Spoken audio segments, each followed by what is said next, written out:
What's going on, everybody? Welcome back to the Realms of Metal. Eddie here, back with you from you know where, my favorite place on earth, my metal room here in the woods in PA. Thanks for hanging out with me. Earlier this morning, my morning, her afternoon, we did an interview with Issa Brutal from Self Disgrace, all the way from Italy, and that was fun as hell. Like, she's amazing. If you're not familiar with Self Disgrace, check out that interview. I link their Bandcamp and their Instagrams and their Facebook on them. Check out Self Disgrace. You won't be disappointed there. Thanks to her. Um, Thanks to all of you for watching the videos, subscribing, commenting, liking the videos. We really appreciate that. Thank you to everybody who's bought some merch in the T Public store. We've got some cool ass merch in the T Public store. It's going to be linked below. Sick ass fucking designs on t-shirts, and you can get them on mugs and all kinds of shit. And we don't make much at all. Like, my advice to you, if you're going to buy one or you're thinking about buying something, get it while it's on sale. Like, we make like $1. I mean, and I'm serious about that. It's not much at all, but whatever we do, it goes right back into the channel because we pay for Zoom and Canva and all that crap. So thanks to everybody who's bought something. Really appreciate that. And today we're going to talk about some of my favorite records from 1990. Now, I did one a while back on 1989, some of my favorite records, all the genres kind of mixed together. So I figured I'd do one on 1990 because I didn't realize like what a monster year 1990 was for metal. Like, it was just killer release after killer release, and like there were so many records on here. I usually do like a list of 15 and a bonus, but I actually made this list 18 records because that's how many good records there are. And there's no bonus, not today, but you get 18 killer fucking records from 1990. And I got some honorable mentions here that are still amazing records, but didn't quite make the list for me. So let's go with Cannibal Corpse's Eaten Back to Life. Didn't make the list. Atrophy is Violent by Nature. Incubus, Beyond the Unknown. Death Angels, Act 3. Prongs, Beg to Differ. Artillery's By Inheritance. Pantera's Cowboys from Hell. Queensryche's Empire. Alice in Chains, Facelift. Zentrix, For Whose Advantage. Primus, Frizzle Fry, another one I really liked, didn't make the list. Sanctuary, Into Mirror Black, that's a killer one, right? Violence, Oppressing the Masses, surprisingly did not make it on my list. It was one of those ones I was going to put on there, but I ended up going with something else instead. Testament, Souls Black. Malaya Rage, Solitary Solitude. Warrior Souls, Last Decade, Dead Century, one I really like. Cancer to the Gory End, Nocturne is the Key. I mean, there's so many from 1990 that are killer, man. So here's my 18. Let me know what you guys think. These are really in no particular order, but a lot of these records are just some of my favorite records of all time. And let's talk about some records, man. So like I said, these are all 1990, so we don't have to go over the year. But let's go with the first Deicide record. I talk about this record as much as I possibly can here. It's one of my favorite records of all time. Deicide from Tampa, Florida, their first self-titled record on RC. And this was produced, engineered, and mixed by Scott Burns with the band. I think it's one of the best-selling death metal records of all time, if not the best. So you can Google that. That's what I think anyway. But legendary record, one of my favorite records of all time. I got the big banner on the wall in the back. You can see that. And this is one of those life-changing records for me. It really was. And can't say enough good things about it. Deicide, self-titled, man.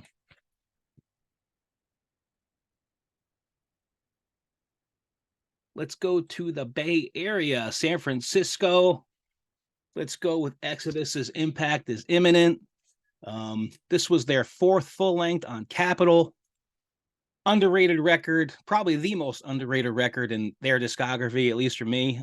I'm a huge Exodus fan. If you watch the videos, you know that. I just think that it's an overlooked record by the fans and the band. Probably more by the band, in all honesty. I see a lot of chatter on the internet about them, about people wanting them to play this stuff live again. Man, I really wish they would. Gary has gone on record saying that the riff to Impact is Imminent is the best riff he ever wrote. I totally agree, man. This was produced by Gary Holt and Rick Huno. Exodus is Impact is Imminent. And I can't say enough good things about it. Completely underrated. One of my favorite records of all time. So let's talk a little punk rock. It's the only punk rock record that I have on here. And another band that holds a special place in my heart, and that's Bad Religion from Los Angeles, California. This is Against the Grain. This was their 5th full length on Epitaph. Of course, Bad Religion formed in 1980 in Los Angeles, California, if you're not familiar. This is the first Bad Religion record to sell 100,000 copies at the time. The one that preceded this, I think, was Suffer. And this one did a little better than that. And they were like gaining traction. Their popularity was gaining back then. And this is the first Bad Religion record I ever heard. And it's what really got me into the band. And then I went to the back catalog, and, the rest is history. I've been a fan ever since. Of course, I'm partial to the old stuff, but I like what they're doing now too. I mean, they're still bringing it. They're still writing music. They're still touring. I mean, legendary band.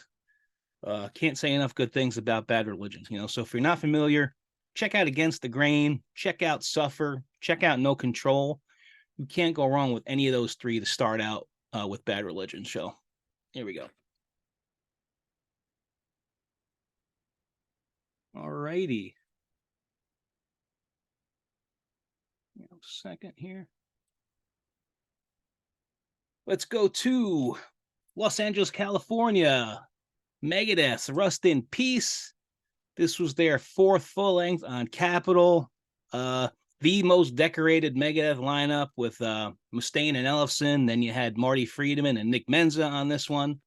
That seems to be the lineup that everybody loves and prefers. So can't say enough good things about it. Cover art by the legendary Ed Repka on this. The riff in Hangar 18, the main riff, Mustaine had written that for the Call of Cthulhu, and he kind of used it again in Hangar 18. So check that out if you're not familiar. I mean, Megadeth were on top of the world when this came out. Like I saw the Clash of the Titans tour when I was a kid, Megadeth, Slayer, and Anthrax, and to see Megadeth come out like as a kid, being in the crowd and having one of your favorite bands come out, first time you've ever seen them. I think I was like 16, and it's a feeling I'll never forget, man. Just Megadeth's Rust in Peace, special place in my heart, of legend. But you probably already know that. So let's go to fucking mouse is fucking up here. Sorry. Let's talk some death metal. Let's go to Gibsonton, Florida. Obituary's Cause of Death. This was their 2nd full length on Road Racer. Another fucking legendary record in my book. Now, the cover art for this was supposed to be for Sepultura's Beneath the Remains. And the cover art was done by an artist called Michael Whalen. And Monty Connor of Roadrunner made Sepultura use another cover, and he gave this cover to let Obituary use. So Sepultura went with another Michael Whalen thing for Beneath the Remains, which I'm sure you all know the cover of that. But that was originally supposed to be for them, but Obituary ended up getting it. Legendary cover, great artwork. Man. Infected, body bag, chopped in half. Jeez. Circle of the Tyrants is the cover. Dying. Can't beat it. Obituaries, Cause of Death. Let's go to Huntington Park, California. I'm going with Slayer, Seasons in the Abyss. This was their 5th full length on Deaf American. The last record to feature the original lineup, with Lombardo He would return for 2006's Christ Illusion. This hit number 40 on the Billboard 200. And again, going back to that Clash of the Titans show I was talking about with Megadeth, of course, Slayer on there too, supporting this record. And another one that holds a special place in my heart, special band. I hear Kerry King's new band is going to be doing a show pretty soon. I don't know much about who's in his new band or whatever, but I'm eager to check that out, see who's in it and the style of music they're going to play. And, that should be pretty interesting. So I'll keep an eye out for that. Slayer, Season the Abyss. Can't beat it. Let's go to Copenhagen, Denmark. I'm a huge fan of this guy. And that's King Diamond. This is the Eye. This was his 5th full length on Roadrunner. Killer record, man. Like I'm a huge King Diamond. If you watch my videos, I'm a huge King Diamond Merciful Fate fan. Love just about everything he's done with both bands. So this is kind of a concept album telling the stories of the French Inquisition. That was the whole concept of this record. And just really good one, man. Eye of the Witch, The Trial, Burn, Into the Convent, Father Picard, Behind These Walls. Can't beat it. King Diamond's the Eye.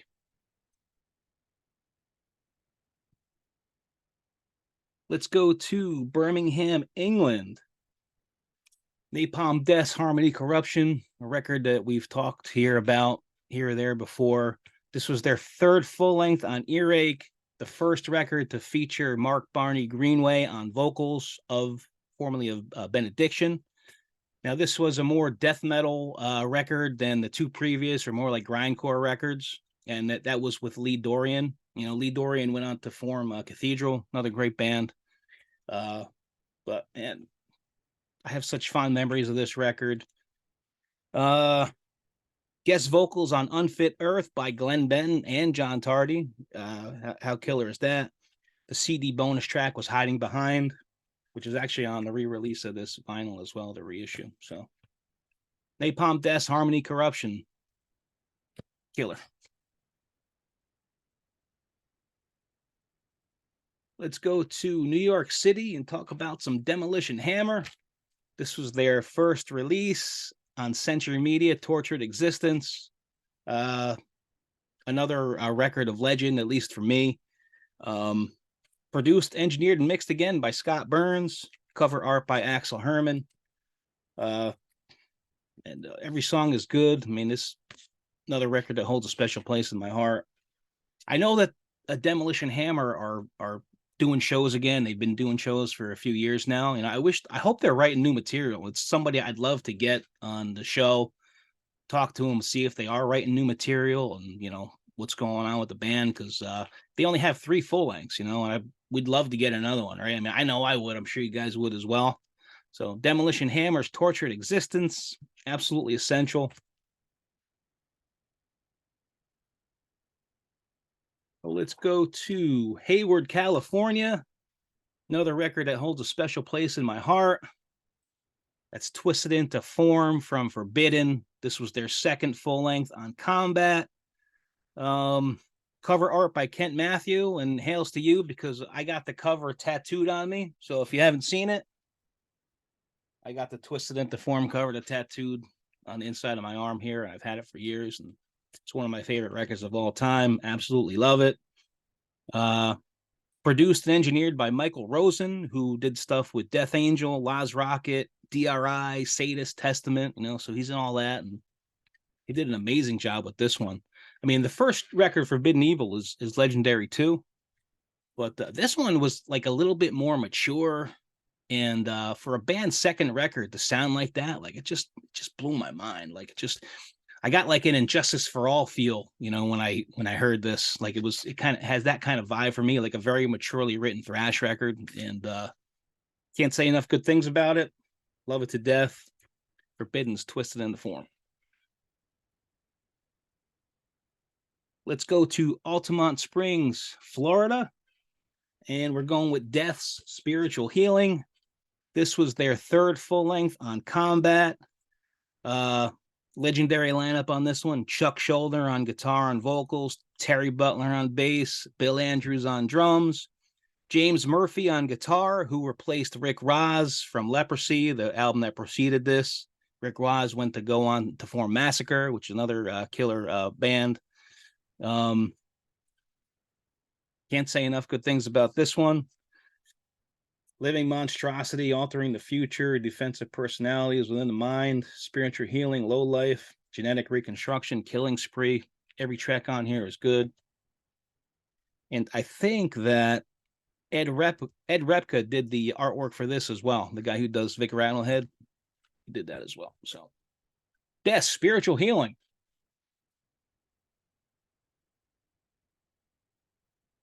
We're on number 12. Let's go to Essen, Germany. And let's talk some creator. We've got Coma of Souls. This was their 5th full length on Noise Records. This is their first release with Frank Backfire Godzik of Sodom. And I know he's been back with Sodom for a while now, but he was on this record. And this record is just heavy as fuck, balls to the wall, thrash metal. Can't say enough good things about it. I mean, how good is People of the Lie? You know, When the Sun Burns Red, World Beyond, Terror Zone. Like, fuck. Every song on here is good. Another classic record from 1990, and that's creator's Coma of Souls, man. Let's go to Birmingham, England, and let's go to Judas Priest, Painkiller. This was their 13th full length on Columbia. To me, it's Judas Priest's heaviest record they ever put out. Just an absolute monster. Like, I remember when I was in high school when it came out, and when this came out, this record was always listened to for months. Like, it was, just so great. Painkiller, Hell Patrol, All Guns Blazing, Leather Rebel, Metal Meltdown, Nightcrawler, Between the Hammer and Anvil, A Touch of Evil, Battle Hymn, One Shot at Glory. Every track on here is good. Cover art by Mark Wilkinson, and the last record to feature Rob Halford until 2005's Angel of Retribution. First record to feature Scott Travis on drums, who's still an active member of the band to this day. So, new Judas Priest is coming out too. I listened to the single that came out probably a week or so ago. It sounds good to me, so I pre-ordered the vinyl and definitely looking forward to it. Let's go to New York and let's talk some Anthrax. That's Persistence of Time. This was their 5th full length on Island, going back to Slayer and Megadeth, me, Clash of the Titans, Anthrax, Slayer, and Megadeth. Now, the show I went to was in New York, and Anthrax headlined that show. I'm sure it was a co-headlining thing depending on where they were playing. Anthrax headlined a New York show, and I totally get that. And another monumental record for me. This was a much darker record than the one that preceded it, which was State of Euphoria. Just the guitar tone was darker, the subject matter was darker. I love everything about it. Last record to feature Joey Belladonna on vocals, who was fired in 1992. He was replaced by John Bush for 93's The Sound of White Noise. And, I like the John Bush era of Anthrax as well. But for them to go from this and then dump the singer and go to John Bush was kind of a shock for me when I was a kid. Like, I was almost in tears when I found out. Nothing against the John Bush era. I think it's very good, that Anthrax era. But I mean, coming off of this record, one of my favorite records ever, it hurt a lot. Like, it was, it was tough to swallow. But I'm glad Joey's back with the band. He's been back with the band for a while. And that was Warship Music 2011, so really killer. And Anthrax's Persistence of Time, another legendary record. Let's go to Venice Beach, California, and talk some Suicidal Tendencies. That's Lights, Camera, Revolution. This was their 5th full length on Epic. This hit number 101 on the Billboard 200. kind of a more traditional thrash metal style for the band, considering what they had done prior to this. And I loved everything about it. Cover art taken at the Vista Theater in Los Feliz, California. I'm a huge Rocky George fan, always was. And, I miss him in Suicidal Tendencies and have for a very long time. Incidentally, he plays with the Cro-Mags now. If you didn't know that, he's been with the Cro-Mags for a while. So check out the Cro-Mags. Rocky George is in that band. And I got to see Suicidal and Danzig open up for Metallica back in, I'm going to say 93, 94, which was, an amazing show, and, who knew that, 10 years later, Robert Trujillo would be in Metallica, who knew, right? So just great bill. You Can't Bring Me Down was a staple on the old Headbangers Ball, just legendary record, legendary band. Lights, Camera, Revolution, Suicidal Tendencies. We got number 16, and sticking with that theme, we're going with Danzig 2, Lucifuge. Of course, Danzig from Lodi, New Jersey. You've heard me talk on the channel about how I kind of fell out of love with Danzig after Danzig 5, and I never kind of got back on the train. Well, people have been throwing me comments, check out this record, check out that record, and I did. Like, I've heard the later Danzig before, but I never, really just took the time to like get into it. I just casually listened to it, and I've been checking out the later era Danzigs, and I actually ordered 666 Satan's Child on vinyl. I found it, so I got that coming. And I listened to a couple other records, and I'm going to get back on that Danzig train because it's a band that I loved, and I miss that. I want to rekindle that love for Danzig. I'll just stay away from Danzig 5, and but I'm looking forward to being back on that Danzig train. In fact, I think I already am. I just got the 666 vinyl yesterday, and I've been rocking it, and I'm actually loving it. So including all the old stuff as well. Danzig 2, Lucifuge. The legendary lineup of Glenn Danzig on vocals, John Christ on guitar, Eerie Von on bass, Chuck Biscuits on drums, produced by Rick Rubin. And Lucifuge kind of meeting it's Latin for like flee the light, which how much cooler does it get than that? So Danzig 2. We've got two more. Let's go to Stockholm, Sweden. If you knew this had to be on the list, if you watch my videos, this is Entombed's Left Hand Path, their first release on Earache. Kind of like the whole start of the Stockholm, Sweden, Swedish death metal style, right? Was this the first one? I think it was, right?